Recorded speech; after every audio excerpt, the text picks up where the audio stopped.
Nice. And we're recording. Oh, thank you everyone for being here.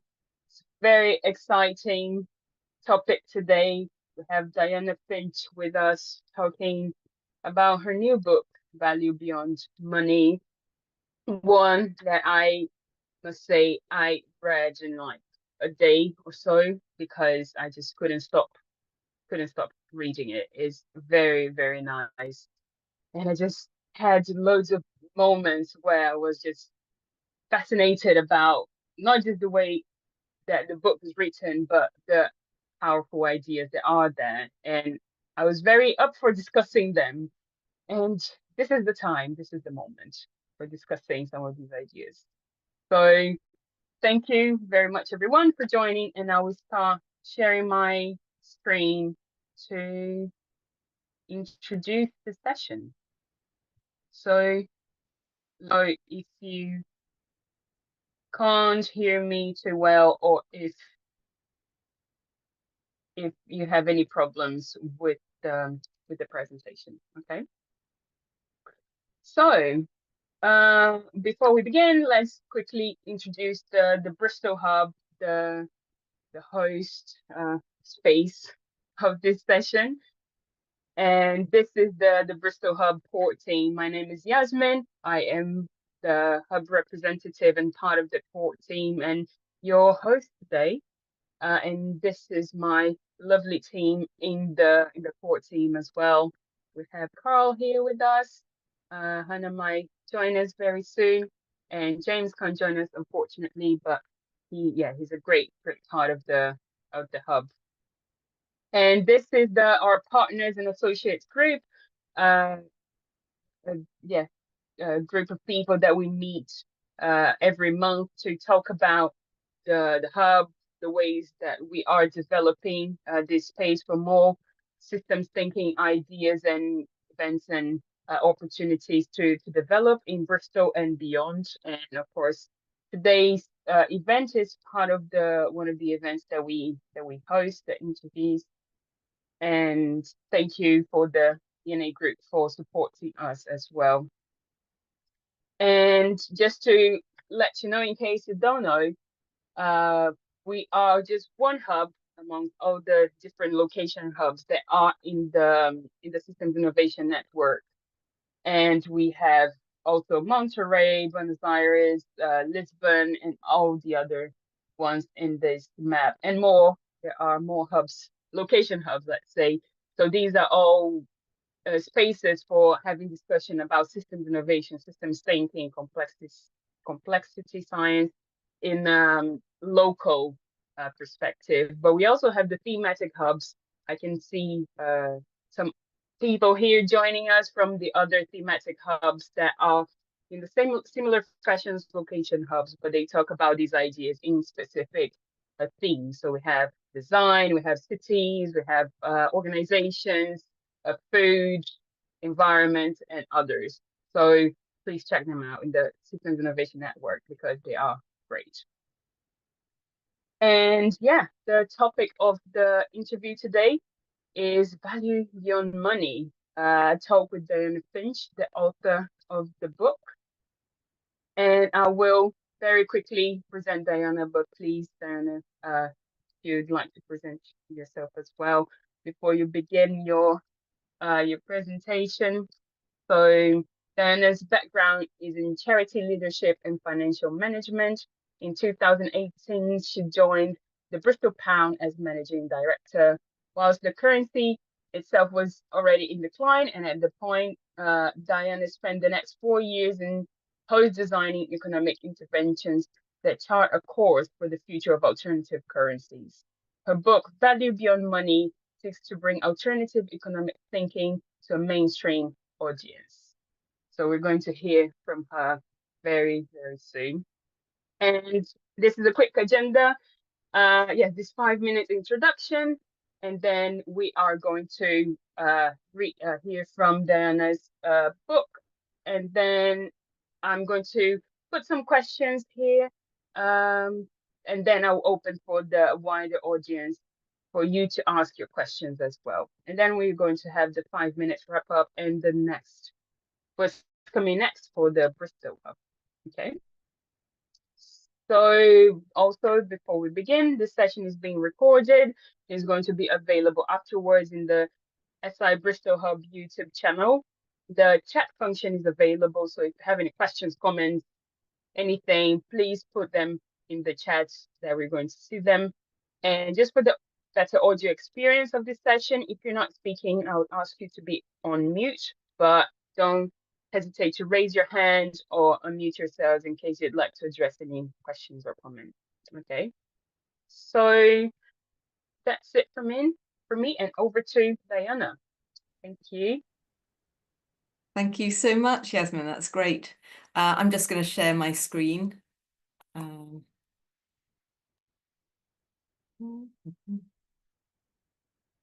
Okay, hopefully that has worked. Yes. Perfect. All right, nice. Okay, so I wrote a book because I had done this job at the Bristol Pound, and I really wanted to honour the work of the people that had gone before me setting it up, but also explain all the things that had worked and had not worked in the hopes that there was some learning for other people who might be thinking, how can we fix the economic system, because it's clearly not working in the planet's interest and in people's interest. Well, in some people's interest, but not in most people's interest. I'll just start off with a very brief, by the way, what I'm going to do in this 20 minutes is just give a brief overview of everything that's covered in the book, but not try and do the book in 20 minutes. That's not quite possible. So I'll just gloss over some of the things that are explained in the book. The aim of the Bristol Pound, the founders, when they got together, was to do a few things. It was primarily to localize the economy in Bristol. And there are two main reasons for doing that. One is to reduce transport-related carbon dioxide emissions, and the other is to actually improve the local economy. There's often leakage, so when we buy our goods from a big chain of supermarkets, say, only a tiny bit of that money stays in the local economy, and the rest very quickly leaves to global supply chains, head offices, and of course shareholders all around the world. Whereas if you shop at a local shop, probably it's not just the staff, but hopefully there's much more local supply chains, especially if you've got something like the Bristol Pound operating. So that money just sticks to the community much better, and profits that stay with that business are much more likely to be invested in that local economy, and that's the community wealth building idea.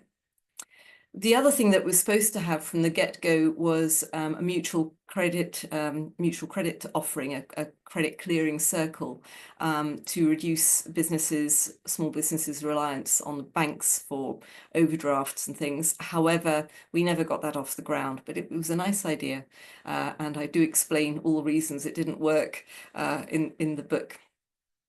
So the aim, anyway, of the Bristol Pound was that individual members would buy Bristol Pounds, transfer sterling basically, or convert sterling into Bristol Pounds, either the paper money or the digital money on the app, and then they would spend that with the business members, and the business members could only spend it on within that closed loop of other small businesses within the network. And some of it they could also pay back to individual members, maybe as part of their salary. There are some arrows that are not shown here. You could convert back to sterling, especially as a business, you could anyway. So there are some big exit arrows here out of this blue box that are not shown. But for the money that was in there, hopefully it was circulating. In reality, a lot of it was static balances, which is not so good.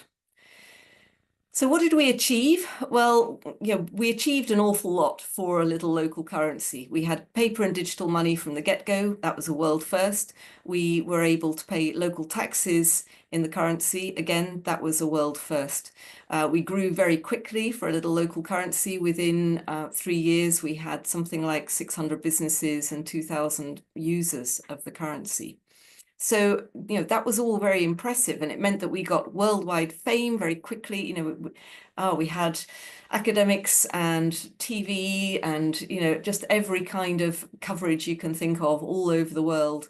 And, loads of PhDs based on us and everything. Fabulous. And in terms of spreading the concept, there were loads of copycat experiments and that were based basically on what we were doing. So it was great. But did we achieve, I don't know if you remember these aims, localize, reduce transport-related carbon dioxide and reducing leakage? Did we actually achieve that? Well, probably not. Yeah, this is a picture of the network of businesses circa 19, just skipped a century, circa 2016. Actually, yeah, I think it is 2016. But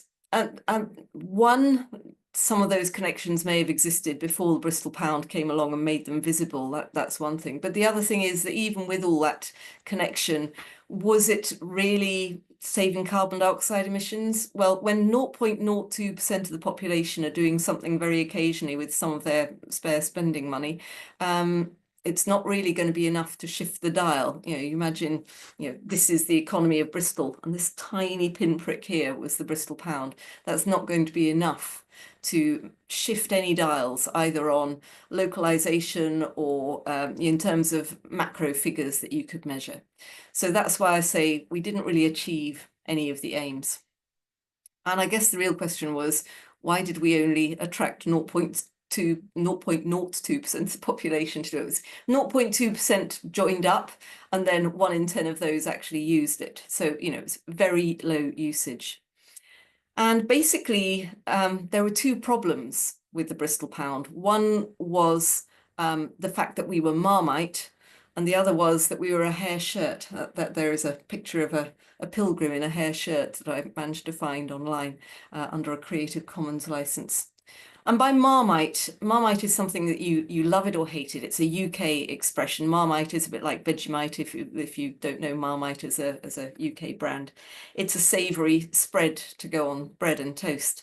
And yeah, some people love it and some people hate it. And that's basically was the problem with the Bristol Pound. We sold it on its ideology. We said, we're here to localize. If you believe in localization, come and join us. And so some people were like, wow, that's amazing. Yeah, we believe in localization, and they loved it. And everyone else was like, you what now? Yeah, yeah. And they just weren't impressed, thought at best it was a waste of everyone's time and energy, and at worst that it was some kind of weird protectionist, I don't know what. And so, yeah, we created a very effective barrier for keeping people out. And I don't think Bristol Pound is the only sort of social movement to do that. But the other problem was the hair shirt problem, which is we just made life that bit more annoying and difficult for everybody. For the individual users, they had to go and convert their money into Bristol Pounds, and they had to go, oh, right, well, I've now got to go further afield. I can't go to the little, to my local Tesco Express on the corner for so much of my shopping. I have to actually go to the bakers and the butchers and the candlestick makers and all the rest of it, and that's going to take more time and maybe take more bus fares and more money, because guess what? A sliced white loaf of supermarket bread might be £1.20, but it maybe to get if I go to the artisan bakery, I'm going to get a sourdough, rye and ancient grain spelt seeded something or other for £3.60. Yeah, it's like my money is not going to go as far. And in fact, it is true, we did some research on who was joining, and they were people who are highly educated. So 44% of people had PhDs, and also, actually, maybe it was 42%. I can't remember. It's in the book. And also, they were mainly wealthy people, right? They were people in managerial positions, or people with a lot of time and perhaps money on their hands, perhaps richer pensioners who, had plenty of time and a decent income for them to choose how to spend their money. They were not kind of everybody. They were a very elite group. So when we came to think, what do we do next? Like with Bristol Pound clearly not working because we could not grow to the kind of size where it was going to become self-sufficient in its own right as a business. We started thinking, okay, what do we do differently when we're thinking about what we do next? And the key thing was the Marmite thinking, like how do we separate the ideology from the onboarding? How do we make it so that instead of saying, if you're this woke, you can join us, we just say, hey, this makes sense to everybody in the current paradigm. Like, oh yeah, I get that. And everyone's going to do that. Anyone you bump into, you explain this thing to them and go, oh yeah, wow, yeah, I'd like to do that. How do we make it like that? So we needed a value proposition that works for people within the current paradigm so that they don't have to have an ideological implant, before they join up. And that way we can operate at scale. And then once we've got people using the platform at scale, then we try and do the thing we're really wanting to do. But we don't shout about it. We don't say, hey, we all think you ought to be doing this. We just say, hey, by the way, we've got this little game thing that you can try out, and just make it look fun and interesting. And that way we would be taking people who are currently, they've joined here and they haven't done this ideological leap. They're joining here and we're taking them on a little journey of experiential learning through trying out some of the little games that we have on the platform. And then with a lot of people doing those little steps, that actually creates impact. Arguably with Bristol Pound, we didn't create impact because we only had the already woke people who could jump up there. And then they didn't even do anything different. They were already shopping at local shops. So they just carried on doing the same thing. Maybe they shopped slightly more at local shops, but not much evidence of that. Whereas if we got everybody to do, well, lots of people to do a little thing, that would actually be creating impact. So what was this amazing idea, these two bits? So the first bit was the mainstream idea, like this was the thing that would actually work and onboard people at scale. And the idea was to have a non-profit payment platform, a platform that all of the surpluses it creates through payment transaction charges get invested in local voluntary sector and charitable services. And we thought this would work well with businesses, and we thought it would work well with the local authorities, because local authorities, certainly in the UK, are all stony broke and they can no longer afford to pay for a lot of the vital services that they're supposed to create, meaning that the voluntary sector is being relied on more and more to pick up the pieces. And people are well aware that their local services are under threat. So yeah, the shops were keen to do this thing, like, oh yes, raise money for local charities and local voluntary sector organizations. That's a great thing to do, and it'll make us look like we really care about the local community. The small businesses obviously already did care about the local community. What we were quite surprised about is when we had some conversations with the big supermarkets about accepting our new payment platform. One of them said, yeah, we're so excited about it. We'd like an exclusive deal for the first 6 months where we're the only major national supermarket chain that has this payment method, because we're so excited to be able to tell people, oh, we really care about your community and we're helping to raise money for the services in your local community. They saw it as a great marketing boost. So how would it even make money? I'm sure you're wondering. Basically, at the moment, if you go to a shop and you pay with your phone or card, the money has got to leave your bank and get to whatever bank the shop or cafe or whatever it is you're going to is at, right? And the way that these two completely different bank accounts are linked is via a load of third-party service providers and tech providers. You've got the card issuers, you've got the issuers and the tech behind all these little payment terminals, and also a load of clearing houses and whatever that have to happen in between the two. But if instead we have a model which is I mean, to explain this, it's a bit like the old, PayPal. PayPal was the first company to do this, and as you might know, they made loads and loads of money, so much money that Elon Musk had, was able to set up SpaceX and Tesla and all other things. Anyway, same basic model that you have the customers, the people and the businesses on the same platform. They've all just got accounts on your platform, and when they want to pay each other, you're just moving the money from one account to the other. The tech is not costly because you're not having to pay for any of these providers. Basically, once you've set up that system, it's a journal entry on your platform, and that's it. So the costs are very, very slim. And then, and by the way, if you're wondering how much, well, this was a figure that we worked out, £60 million in about 2019, before COVID hit. And that was looking at the value of transaction charges for card-based payments every year in Bristol. We estimated that a number of different ways using different kinds of data, but it's somewhere between 40 and 90 million pounds that in 2019. I can only imagine it's gone up. And we thought, wow, well, if we got 10%, let's say, of people in Bristol using this payment platform, that's £6 million, maybe knock off £1 million because it'll cost a bit to set up and to keep going.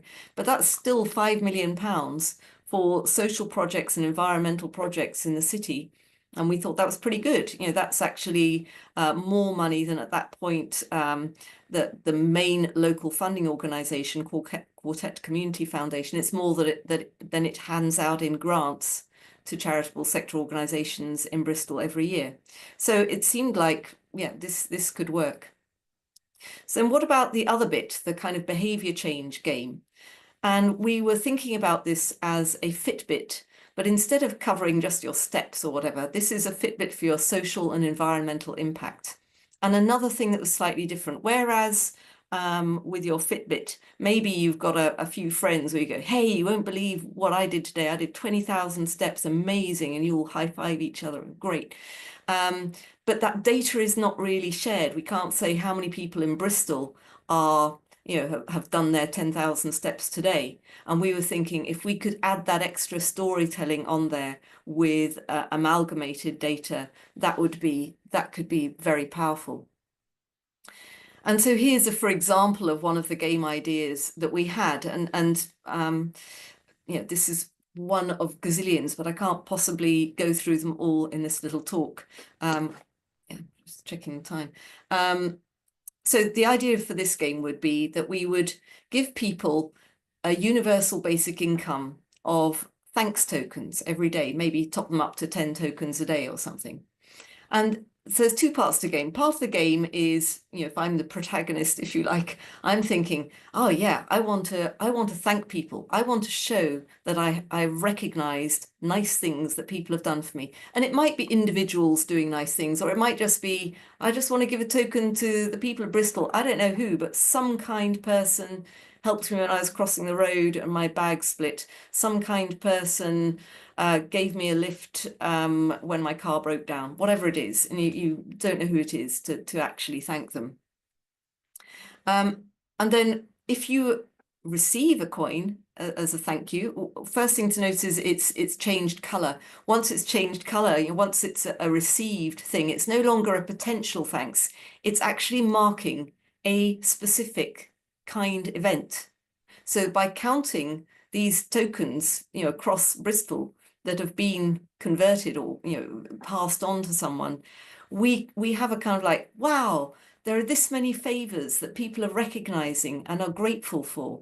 And this is a fantastic metric of social cohesion and helps us to understand that we're not an island. Oh, I've paid my taxes. I don't give a toss about anyone else. It's like, actually, no, we're a community. We are all reliant on each other, and we can all make a difference to the feeling of the community.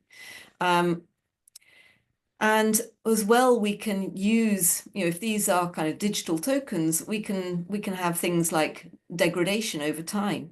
And we imagine that your token balance could influence the graphics on your profile screen. So when I log into the Bristol Pay system, maybe if I've been doing lots and lots of really lovely things for people, I've got loads of these pink tokens, if you like. I've received lots of tokens to thank me for doing nice things. And maybe when I go on, there'll be a little kind of icon with a group of people, or a little bit of digital art with a load of people all going, hey, fabulous, all looking happy and smiley. Maybe if I stop doing it and my tokens are degrading, that group of people, when I next log on, actually there's fewer of them and they're no longer waving. They're all a bit like, oh. So we were thinking about how do we use, instead of just having numeric data, how do we use that digital data to create graphics that help people explain, or help people learn rather, what the impacts of their activity on the platform is. And a key piece of thinking behind changing behaviours, I came across a guy called Andrew Darnton, and he developed something called the individual social material, or the ISM model of behaviour change. What's been shown many times is that nudge economics don't really work. They might work in the short term for fairly simple behavior changes, but even then often only temporarily. To really change our deep behavior, actually there's another slide I wish I'd put in, which I didn't. Imagine an iceberg, and the top of the iceberg is the behavior that we all do, and underneath the behavior are the kind of, well, the systems of, and right down at the core of it is the kind of beliefs that underpin the behavior that we're doing, right? And that's really what the individual social material thing is saying, that yeah, a bit of our behavior is things like the law. So for example, we changed the law to ban smoking in pubs and indoor settings and things in the UK and in many places in the world. And that was a material change in terms of suddenly you couldn't do this. If you did it, you were going to end up in court and go to jail or have to pay a fine or something. But in the absence of that, and for many of the things that we had games around, like shorter showers or giving car-free days, or I don't know, turning over part of your garden from paving or neat lawn to rewilding. These are the sorts of ideas that we were trying to get people to catch on and play with and do something different with. And we're not going to achieve that through legislation, because it's not like, well, it was hard enough getting the law changed, I think, with tobacco companies putting pressure on governments. But there was a clear reason, which was, health services were creaking. So yeah, there was a good reason to try and do it. There's less of a clear reason, and many other commercial players who are going to try and stop governments from saying from doing things like don't use Roundup in your garden. That's going to be a much harder piece of legislation. So we need to find some other soft ways of influencing behavior change, and these need to focus on the individual and the social. And just to give you an idea, so for example, giving up Coke would be a great idea, right? If we all gave up Coke and other fizzy drinks, just in the interest of impartiality, one lot less use of water to create all these, and a lot less plastic packaging, a lot less type 2 diabetes and obesity, and the environmental and social and human health gains would be huge. But how am I going to give up buying Coca-Cola? Like looking at the individual thing, I go out, I get a water bottle, I go into a shop.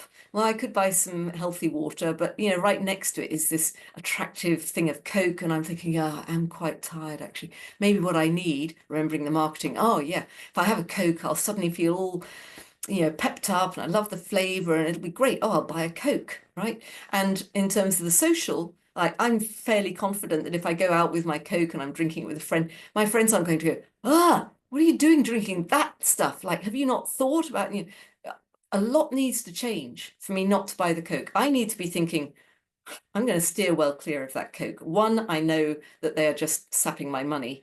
Two, I know that it's really bad for me. And whilst it might make me feel good for 5 minutes, it's going to affect my long-term health. It's going to affect my sleep tonight. I'm going to have a crashing headache in an hour or two, or I might do. And also socially, I need to be thinking, my God, I can't let anyone see that I'm drinking this Coke. It's so embarrassing, right? I mean, they're all going to be thinking, what? But this is so bad for the health. Do you not care about the National Health Service? Do you not care about the fact that you're draining the system? Don't you care about all the plastic packaging? Don't you care that Coca-Cola is just making the rivers run dry because it's extracting so much water? It's like, what are you thinking, Diana? You can't buy this stuff. It's just not okay to do it. And that's what we need to be thinking if we're going to stop me buying Coke. And if we all stop buying Coke tomorrow, guess what? That would be a huge impact. Coca-Cola would go bust. We all go, we look at the economy around us and shake our heads in despair and think, well, yeah, but what can I do? The answer is there's so much we can do. My God, if we all just gave up cocoa tomorrow, that would be such a huge impact. It's a tiny thing, right, for us each to do, but hugely difficult when we consider it through the ISM behavior model.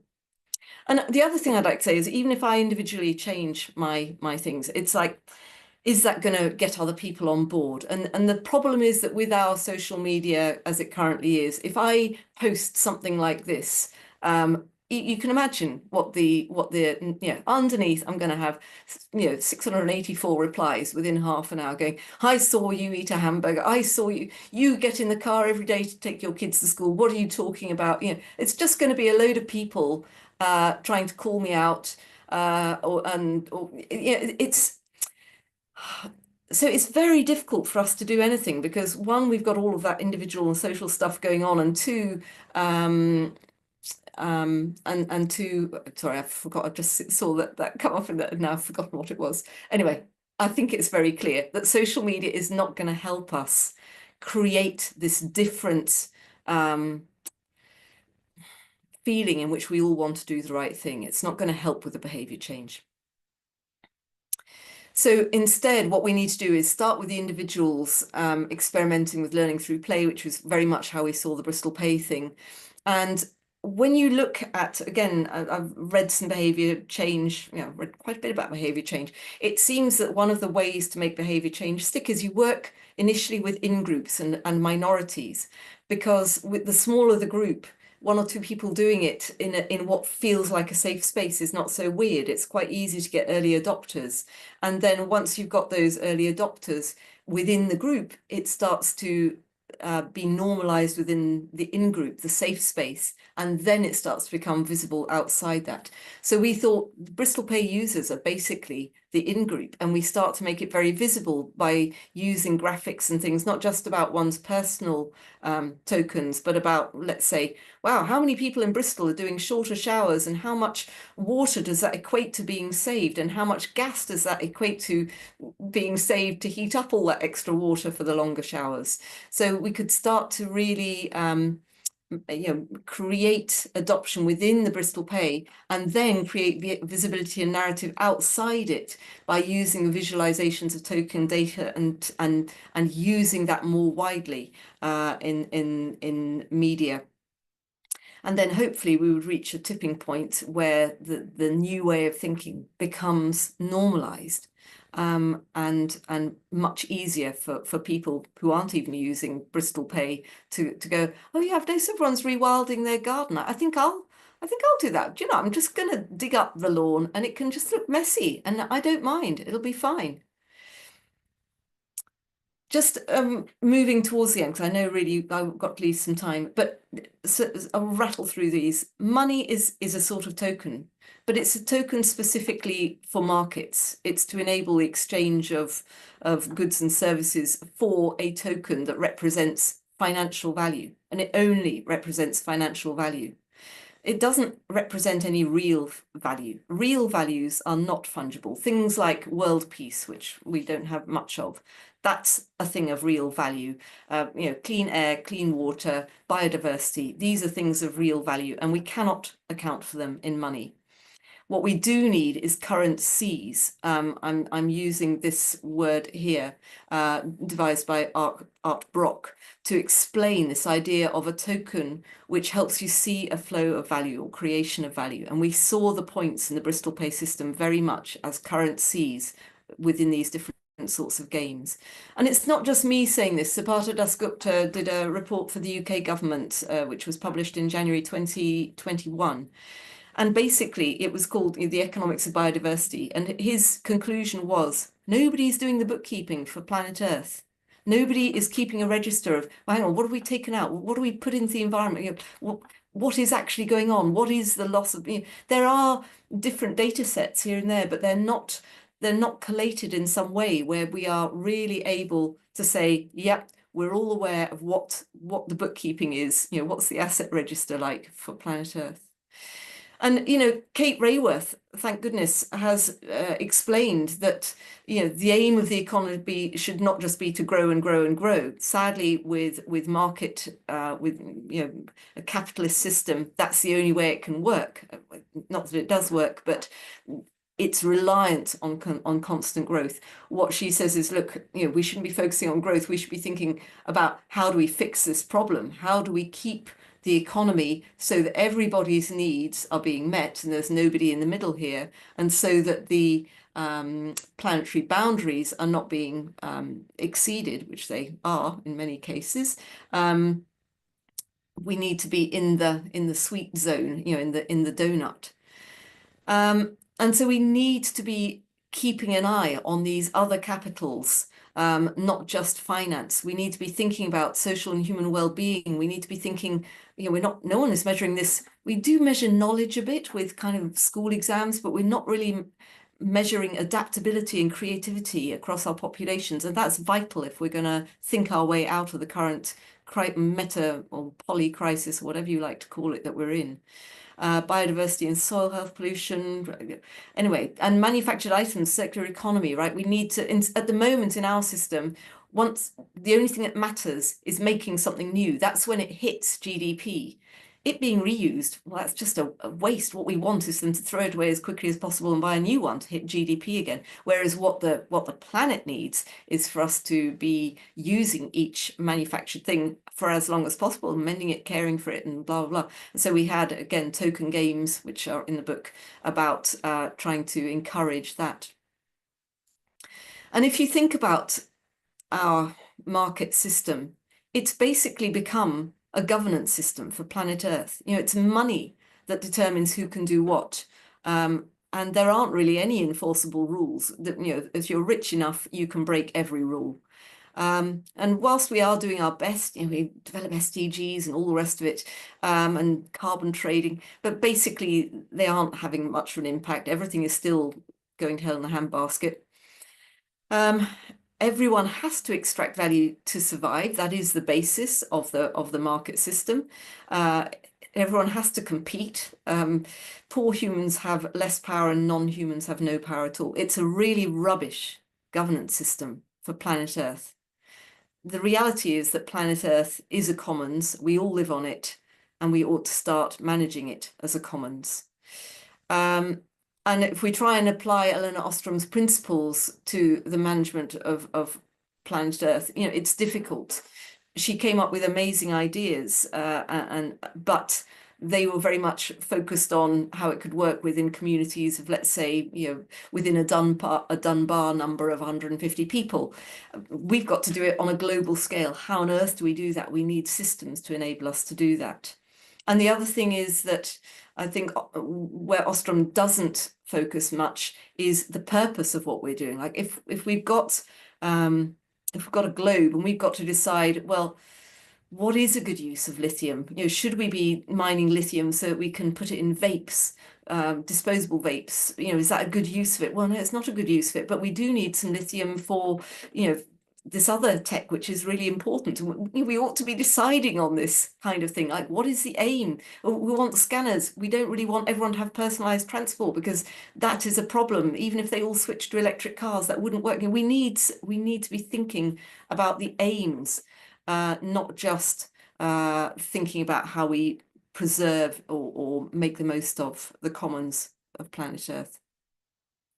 And this is basically the last slide. You're all here systems thinkers, I know, and I just wanted to spend a little moment saying the economy, well, when we think about the poly crisis, it's not a complicated problem. It's a complex problem. The hallmarks of complex problems are it's really difficult to even say what the problem is. Or the problem is, carbon dioxide. You think, well, no, it's not just the carbon dioxide. It's because we're digging the fossil fuels out the earth. Okay, well, so really it's an energy problem. Well, no, it's not just the energy, because even if we fix that, it's like no matter where you look, the problem just shifts because there are so many things all interacting. And so with a complicated problem, a bunch of experts can work out the answer.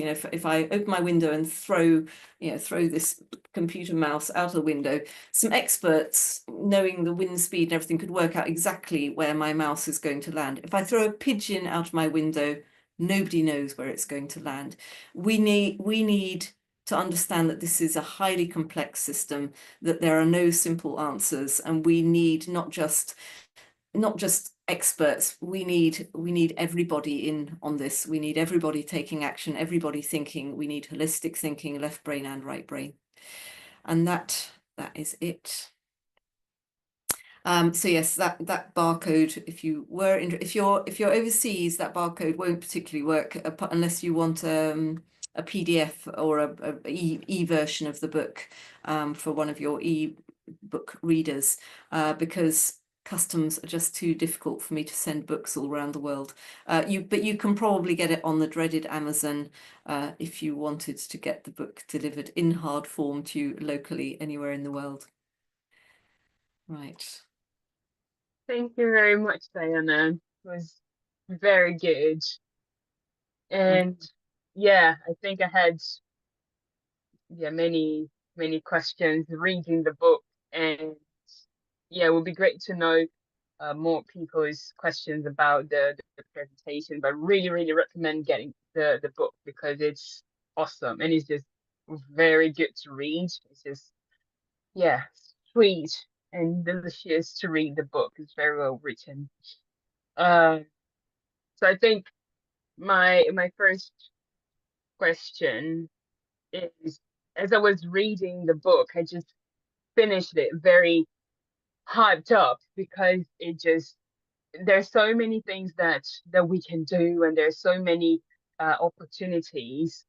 But I would also like to know, for example, if you could not necessarily restart the Bristol Pound, but if you could have another chance to give another project a go and use some of the learning from the Bristol Pound to then implement on a new venture, a new idea or something like that.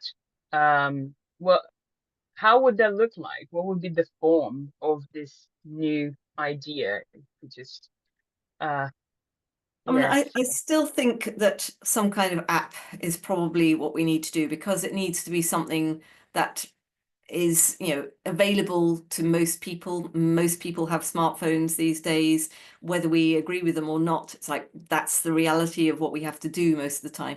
And people are spending a lot of time on them. Let's at least get them onto an app that is doing something useful. I think the real problem is how to get that, it can't just be, hey, this is the latest new woke green app, because we'll have that same problem that Bristol Pound had. So we need to bolt it on to something which does make sense to people from their current starting point. I don't know that the Bristol Pay ideas that we developed back in 2020 are still that relevant, because I think we've got central bank digital currencies probably coming in within the next few years in many parts of the world. That's going to completely change the payments system, and therefore that whole business proposition that we had for the payments framework may not float so well. And also the tech has moved on so that small businesses now, instead of having a little, a little card reader by an old-fashioned till, they've often got all-in-one systems that links to their stock and links to their accounts and blah, blah, blah, and, and you're using it at the till, and that will have a payments process already built in. And we were starting to think about that because that was already beginning to happen back in 2020. And we were just thinking, wow, so let's say that, we went to the top 20 providers of those sorts of shop-based systems, and we'd have to get each one of those to say, oh, and could you also put in this payment app, this payment pathway? And they would go, what, like, why? What's in it for us? And we'd go, oh, nothing. It's just doing your bit for the planet, or whatever. Or for, yeah, it's like, and they'd be like, okay, we'll do it if you pay us. And then we'd have to pay, £100,000 to lots of different companies just to do the integration. And so I don't think that the idea we had then would float as much now. And I don't know, to be honest, what is the thing that we could go, everyone goes, yeah, we all need to do that. And then we build that app and then add the stuff that we want to do onto that as a kind of sneaky add-in. Yeah, nice, thank you. I have another question here, but I see there's some questions here in the chat, and I'll address them soon. So, well, I have too many, but anyway. There's a part of a quote from the book that is the only thing that can actually halt anthropogenic carbon emission is if we outlaw the extraction of fossil fuels at a global level. So I think here there are two main things that I'm concerned about, or at least I'd like to hear your perspective about, is the power structures that are in place, right, in uh, doing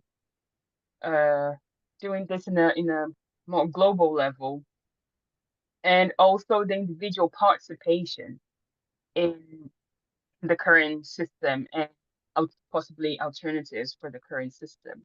So how to navigate these two, and maybe your perspective on wouldn't say that these two ends of a spectrum, but I say the power structures that are in place in the current economic system, but also what individuals and local communities could do, because we're all in some ways participating right in the system.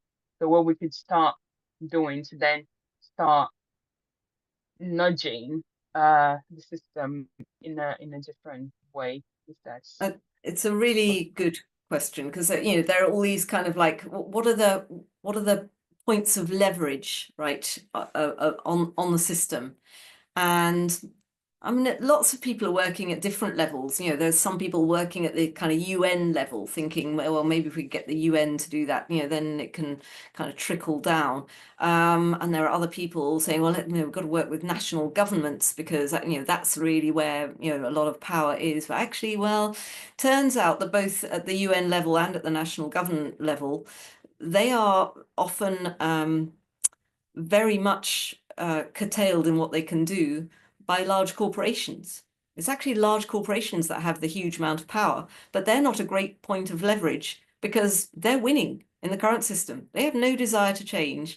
And I mean, there are people like Donnie McClurkin from the Post-Growth Institute doing amazing work, trying to get big global corporates to buy back their shares so that they no longer have to create profit for shareholders, so that they can instead become more mission focused.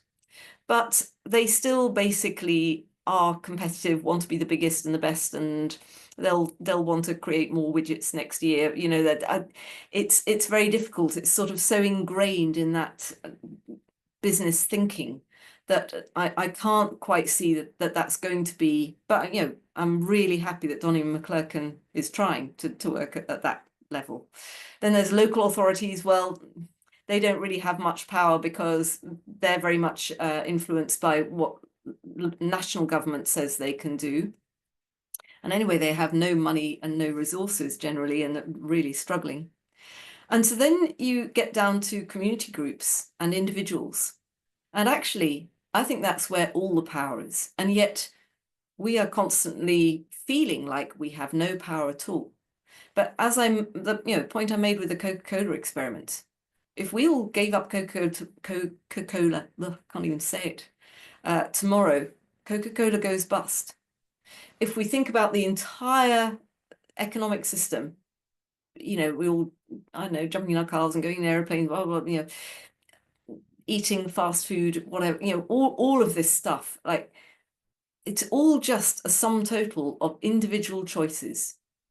And if we just decide, no, I've decided I'm not going to buy that food in plastic anymore, just not going to do it. And if everyone does that, things change pretty quickly. Either those organizations, those big companies go bust, or they think, okay, they are demanding something different. We all have to do something different.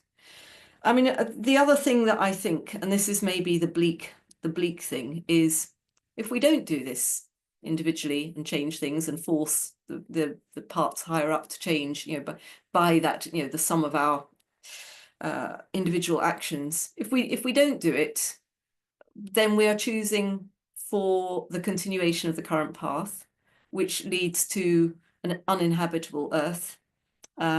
The wiping out, it may not wipe it out completely, because there would be a point at which enough human beings and other animals and whatever had died, and enough of our tech had, as a result of that, fallen into disuse, that we wouldn't be putting so much stuff, so at some point Gaia, if you like, would re-establish a new equilibrium, but my God, it's going to be bloody painful for huge swathes of humanity and nature. So it'll happen one way or the other. Things will will regain equilibrium. I would rather we try to use our personal what's the word? Actions, our personal behavior, our personal influence, to do as much as we can and just say no. Doesn't matter how nice the marketing is, doesn't matter how attractive it sounds to go to Costa Rica for a holiday. No, we have to change. It's not pleasant. I wrote a piece recently for the Network of Wellbeing for their degrowth page. They turned it down. They said, "Oh, Diana, what you've written here is very unpalatable. You've said that people actually have to change things, and couldn't you just write that they should join a local group and write to their MP?" And they wanted me to change the article. And I just said, "I'm not changing the article. What you're suggesting is not the solution. And I'm not prepared to sell out and soften the important message that I think we need to get across to people, just because you think, oh yes, but it's a bit unpalatable and no one's going to, okay, maybe no one's going to read my book, maybe, but I'd rather at least not associate my name with platitudes and, oh, well, this is nice to hear. Oh yes, well, we'll write that because that's all right." Anyway, Yeah. sorry, I think I went off on one then.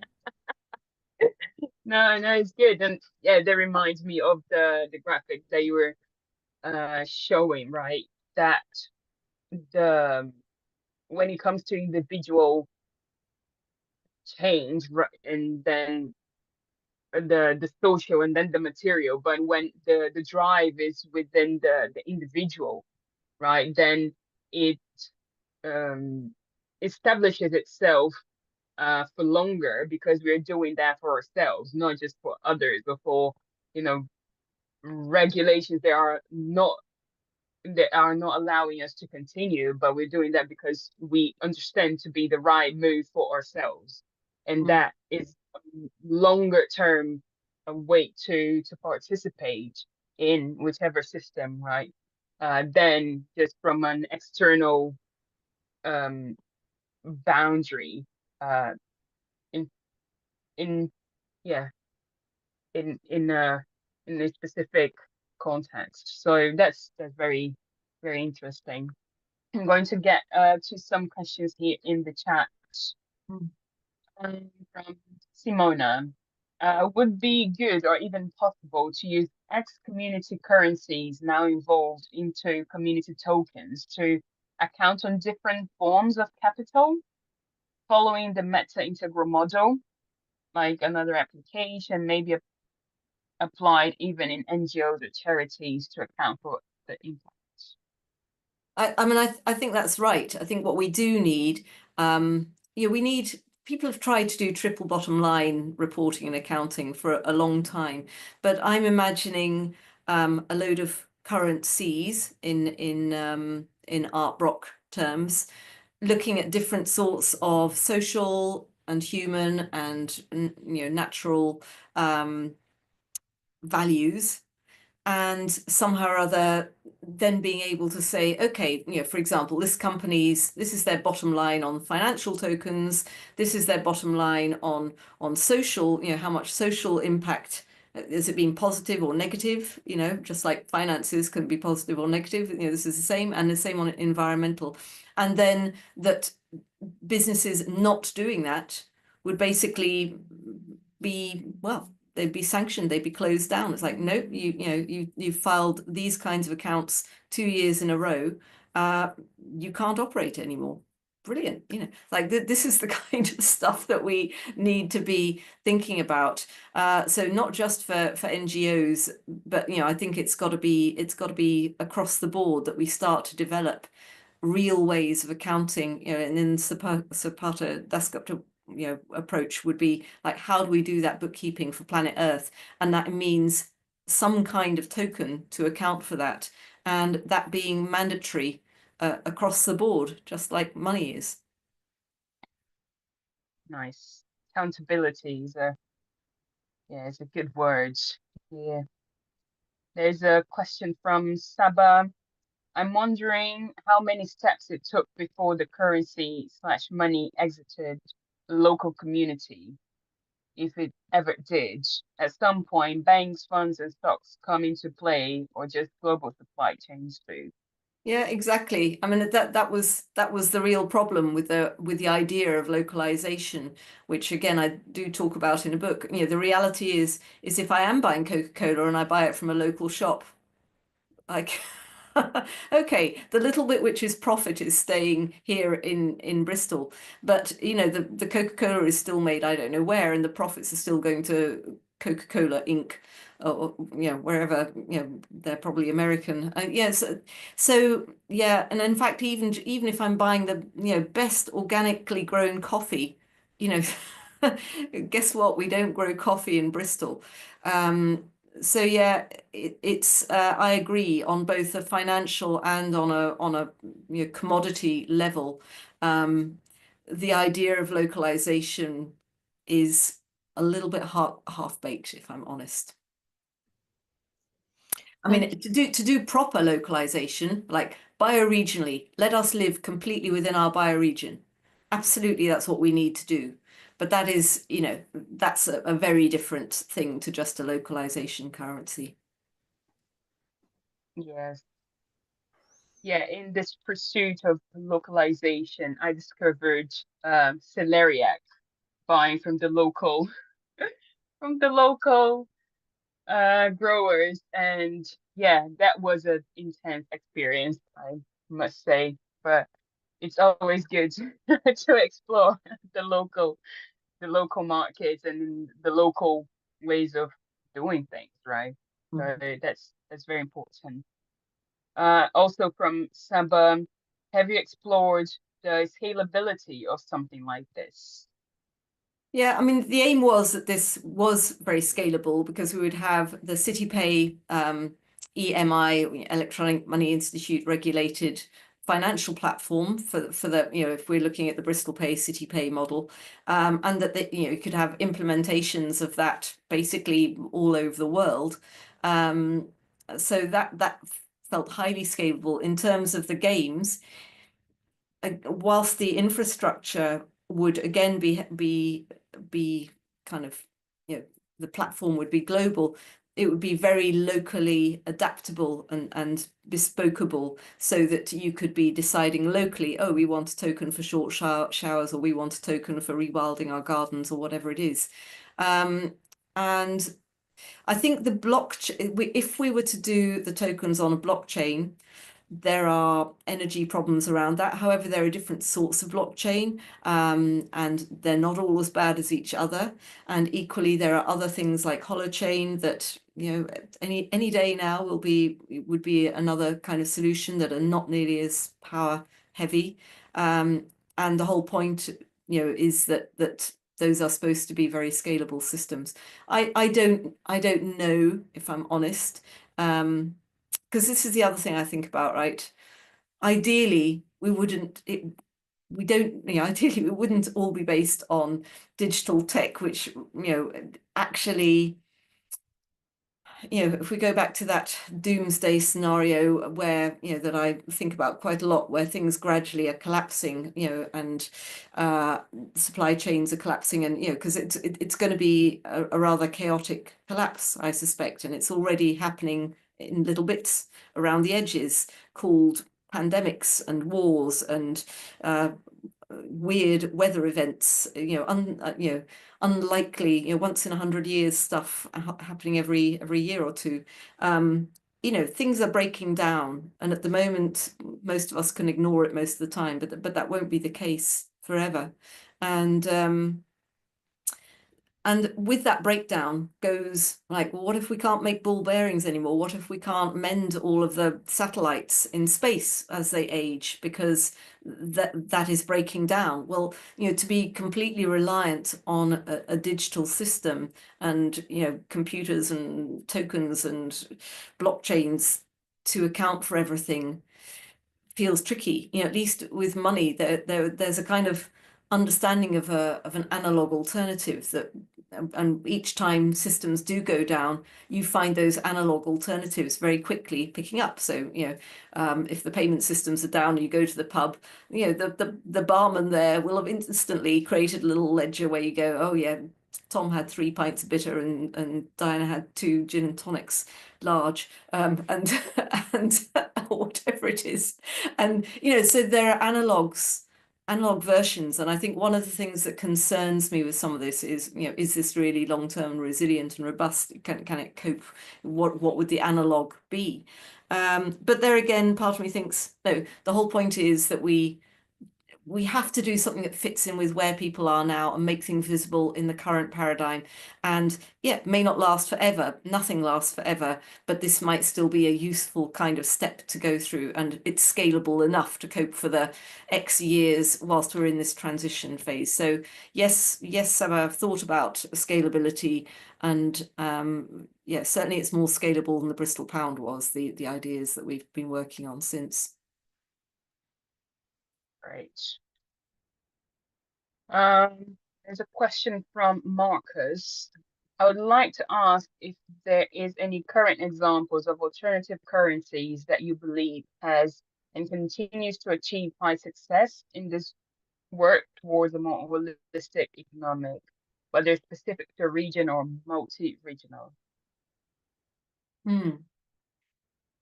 In terms of things that are a bit like the Bristol Pound, there's things like the REC in Barcelona, and there are several local currencies in South Korea. And what they have that we never had in the Bristol Pound, and what makes them better, is that benefits are given out in the local currency as well. So I mentioned earlier on that one of the problems we had with the Bristol Pound was that they were mainly highly educated people with good jobs, or highly educated retired people who were using the Bristol Pound. And frankly, if you're living on a very low wage job and living in a poor district of Bristol, you know, like you're never going to do this, right? You're never going to go and change your money and then go and buy more expensive food at some special boutique, you know, and there isn't one in your area because you're in a downtrodden part of the city.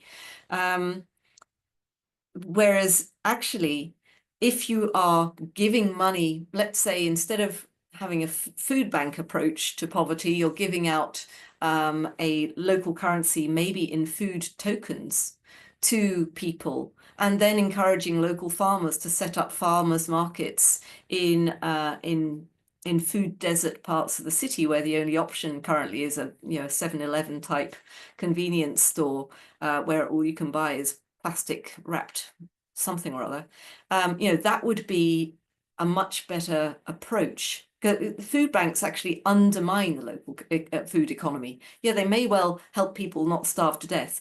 The food they get given is usually the kind of leftover food from the industrialized food producers, which is not great quality. It's not what we need people to be eating. It's just going to make them sick.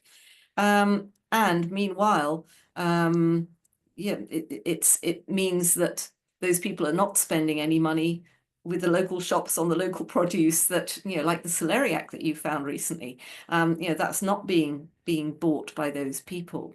So yeah, there are really exciting ideas, some of which are being played with, as I say, in some places, but I have yet more ideas about how you could work in specific areas like food poverty. And as well, you can then link those food tokens to investment into agroecological growing methods, for example.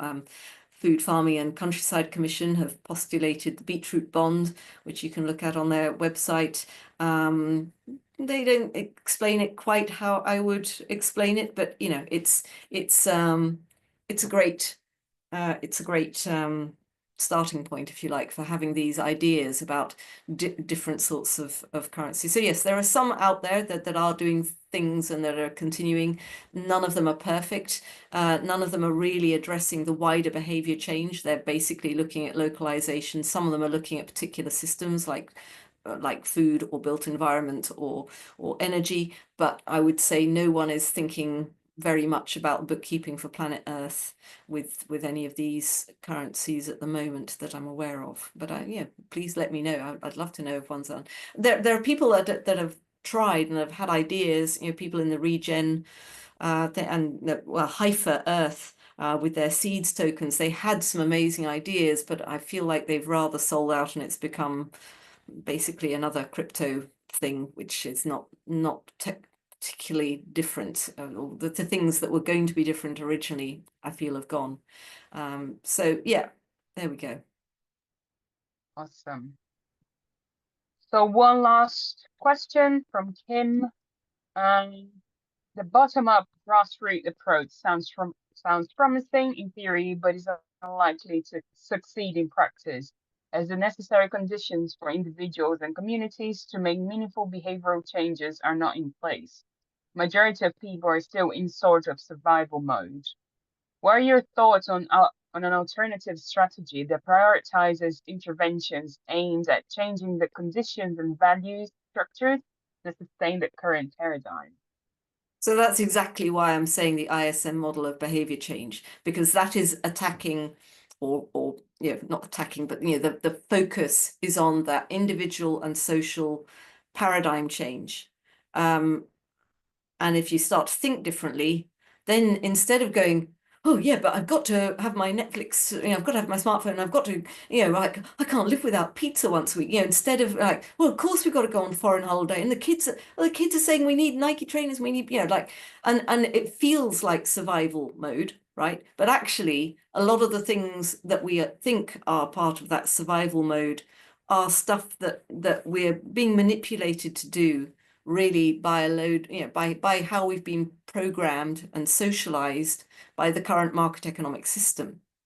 So it's really deep work to try and get people to go, oh, okay, we really could do it. Like, how do we step off the hamster wheel? I sometimes have a slide with a hamster wheel and try and explain, like, a lot of what I'm suggesting are little ways to play with just like, what happens if I step off the hamster wheel a little bit here and there? And how could I just slow down the hamster wheel? Because then maybe I would need to earn less money and I would be spending less money. And that would mean I wouldn't need to work 5 days a week. I could work 4 days a week. And maybe then I could have more time to cook more of my own meals. And I wouldn't need to buy so many of those. It can become, it's not easy for us to step off completely. If we just try to step off completely, it's like, oh, I've got no money coming in, I can't pay my bills, I'll go bust. But I think there is a kind of throughtopia. There is a way of us gradually thinking, okay, I know I can't step off completely, but there are things we can all do. And if with something like the Bristol Pay system, we can share and collaborate around like, hey, these are the ideas we could be trying, and let's celebrate how many people are trying to do this and make it normal for people to go, no, I'm not buying that Coca-Cola. I've decided enough. Like all they're doing is ruining my health and ruining the planet and getting rich. Like, forget it. I'm not going to drink that crap anymore. Like somehow or other, that's the level we've got to be changing, that we've got to be working. We can't expect people to have an ideological, we have to help them shift at a deep personal identity, social identity level, and normalize different ways of thinking, so that they're no longer, so that they are thinking, oh shit, everyone's looking at me because I'm drinking Coke, or everyone's looking at me because I'm driving a car, and I'm a bit of a social pariah for driving a car. I should be on the bus. It's like there's a lot, and yeah, it's difficult because as we're playing the game of the current system, it's very difficult to step off the hamster wheel. But we have to find the cracks, right? And we have to operate in those cracks and gradually extricate ourselves as much as possible. And that then starts to look like planned degrowth, right? Awesome. Thank you, Diana. I see your hands up, Kim. I will just quickly, because I know some people have other things to do, just quickly wrap up the session. And if you can stay maybe 5 more minutes afterwards, then we can address that for the ones that need to go at the moment, if that's okay. So just nothing too difficult but for the end of the session. But yeah, just to first acknowledge Diana's yeah, thank you very much for being here, for writing the book, for putting these ideas out there, and to make the effort to bring this conversation to a way that everyone can understand and participate, right, in the conversation. I think there's still a lot of barriers for us to discuss, what is the economic system and all that.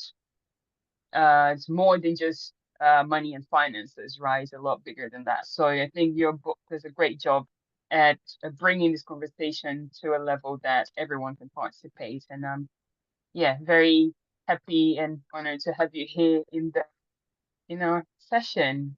And yeah, it's a joy to read the book as well. Well, it was a huge honor to be invited, so thank you. No worries. And yeah, just to let you know, the Bristol Hub has other events coming up. So we have the systems cultivator. There's more about what's happening there, but essentially is a space for us to discuss ideas about systems and in practice with a cohort of local systems changers and thinkers. So here is the QR code in case you are interested. You can express your interest here. Is going to run from April to July. And we also have another interview coming up in June, Everyday Habits for Transforming Systems, a talk with Adam Kahane. And also the QR code is here, but all the information is on the Bristol Hub website. So feel free to join us there, which has another QR code here, but it's also in the SI Network platform, Bristol Hub. Okay. So thank you very much, everyone, for being here. And yeah, whoever needs to go, please feel free to do so. But we can stay a couple more minutes to address some other pressing issues, if that's okay with you, Diana. Maybe 5 more minutes and we can wrap up. Cool. So, Kim, would you like to come and share your question?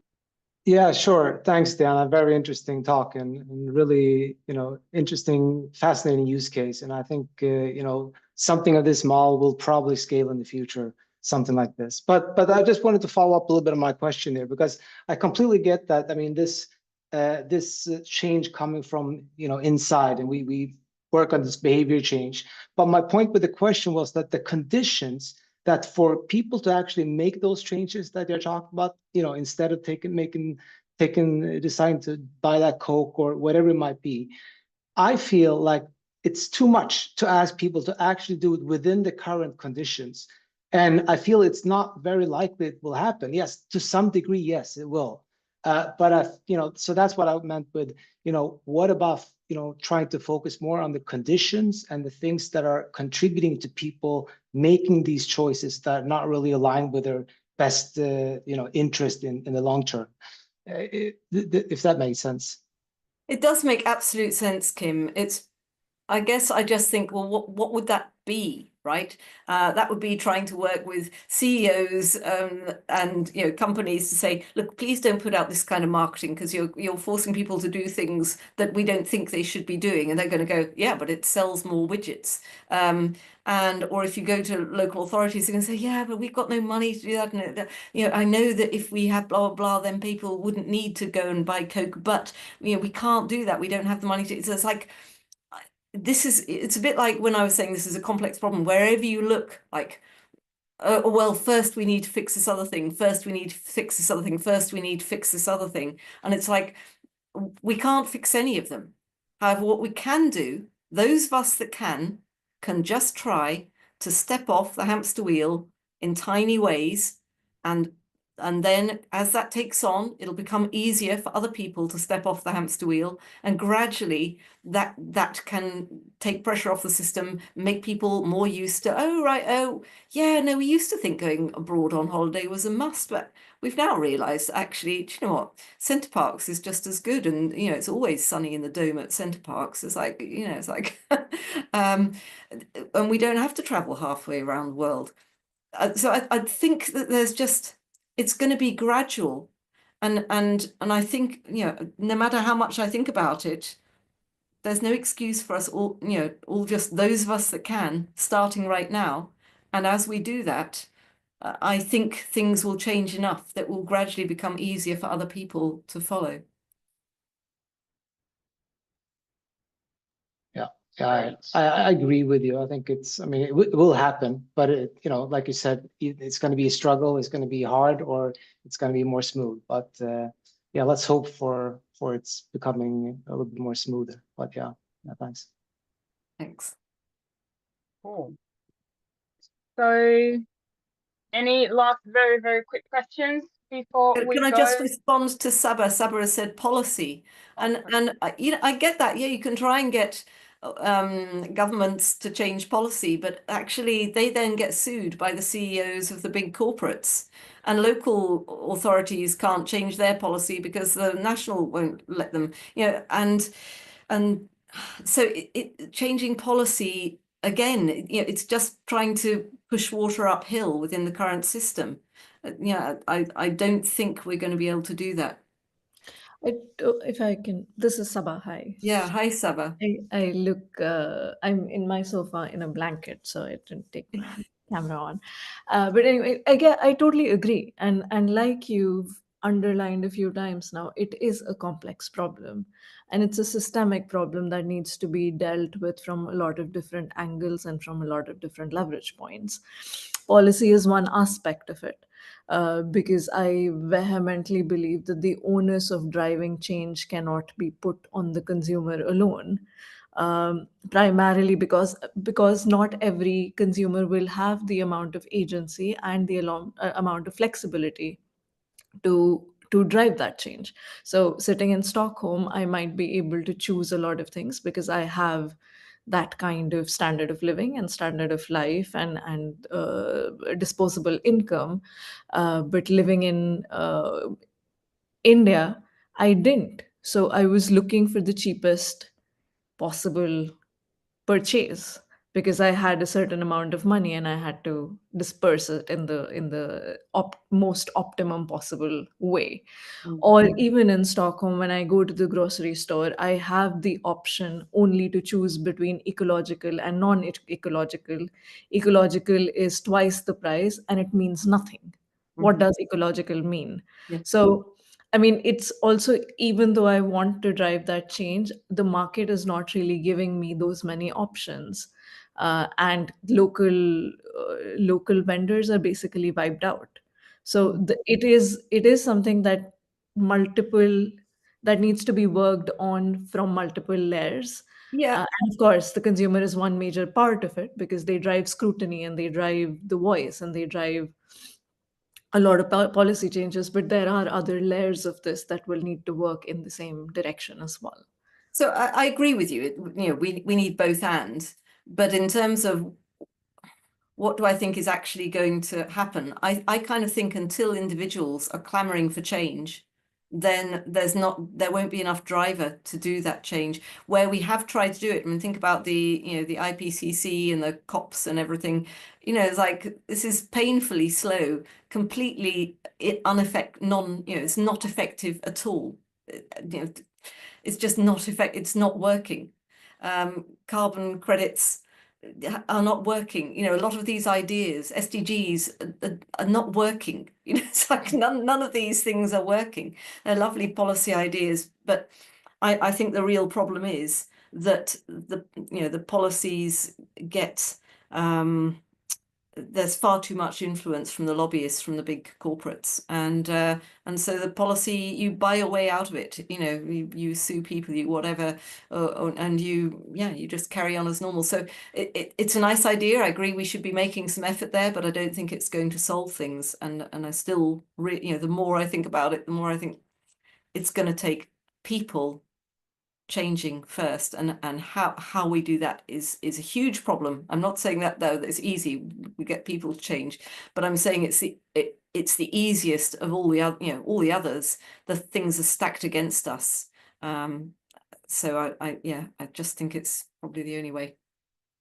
Awesome. I think maybe just the last quote of the session from Simona: from change makers to game changers. That's it. That's where we should go. Well, I think that was it, everyone. Again, Diana, thank you very much. And thank you, everyone, for participating and being here to this last bit. And we'll see each other sometime soon in the next sessions and in the systems life. Let's say in the systems world. That's it. Thank you you for having me. Thanks for your questions, for listening. Thank you. Bye-bye. Bye, everyone. Thanks. Take care.